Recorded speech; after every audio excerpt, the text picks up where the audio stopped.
પ્રધાનમંત્રી આવાસ યોજનાના સર્વેની યાદીમાંથી નામ બાકાત થયા હોય તે અંગે નિઝર તાલુકા વિકાસ અધિકારીને આવેદનપત્ર પાઠવવામાં આવ્યું। તાપી જિલ્લાના નિઝર તાલુકામાં પ્રધાનમંત્રી આવાસના સર્વે કરવામાં આવેલ છે, જે પૈકી દરેક ગામમાં સર્વે કરતાં ઓછા આવાસ બતાવવામાં આવેલ છે।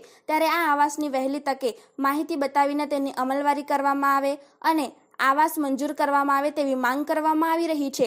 ઉલ્લેખનીય છે કે અમુક ગામમાં 140 જેટલા આવાસ ઓનલાઈન થયેલ છે અને સર્વે લિસ્ટમાં 70 જેટલા જ નામ બતાવવામાં આવેલ છે। ત્યારે આ અંગે પૂરતું ધ્યાન આપવામાં આવે અને લાભાર્થીના હિતમાં નિર્ણય લેવામાં આવે તેવી માંગ સાથે નિઝર તાલુકા વિકાસ અધિકારીને આવેદનપત્ર પાઠવવામાં આવેલ છે।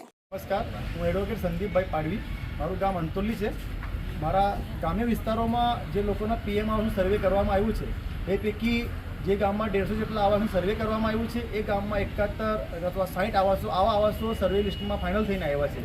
બાકીના આવાસો ઓટોમેટિકલી ગાયબ થઈ ગયા છે। સ્ટાફને પૂછવામાં આવ્યું તો સ્ટાફવાળાએ કહે છે અમે જીઓટેક કર્યા હતા, એ ઉડી ગયા તો અમને ખબર નહીં। તો આ ખરેખર તો તંત્રની જવાબદારી છે ને। તંત્રએ શું કરી રીતે ઓનલાઈન કર્યા હતા એ લોકો પાસે લિસ્ટ જોઈએ જે લોકોને ઓનલાઈન કર્યા છે। આ લાભાર્થી જો અમારા ત્યાં આવ્યા છે, વિધવા બહેનો છે, વડીલો છે, 70 વડીલ લોકો આવ્યા છે, એ લોકોના આવાસ નથી આવ્યા, એ લોકો કોની જગ્યાએ જશે? અમે આજે સરકારને સરકાર જે અમને લાભ આપે છે ગરીબ લોકોને, એના માટે તાલુકા પંચાયત નિઝરમાં આવ્યા હતા। નિઝરમાં અમે એ લોકોને લેખિતમાં અરજી આપી છે કે આ લોકોના આવાસ મંજૂર થવું જોઈએ। એ લોકો ખરેખર લાભાર્થી એકદમ ગરીબ લાભાર્થી છે, એ લોકોને 20 વર્ષથી 25 વર્ષથી આવાસ મળેલ નથી, એવા લોકો અહીંયા એ લોકોના આવાસ માટે અહીંયા મળવા આવ્યા છે।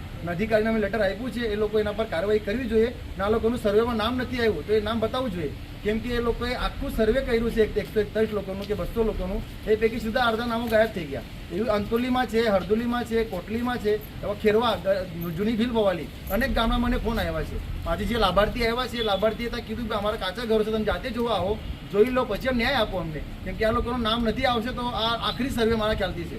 આવું સર્વે 2019માં થયું હતું, એના આવાસો અત્યારે મળ્યા, એના પછી અત્યારે કોઈ આવાસ મળશે નહીં। તો આ લાભાર્થીઓના આવાસ મંજૂર થાય અને તંત્ર આના પર ધ્યાન આપે, આવી અમારી વિનંતી। રિપોર્ટર કુંવરસિંહ નાઈક, તાપી સ્વરાજ ન્યૂઝ, નિઝર કુકરમંડા।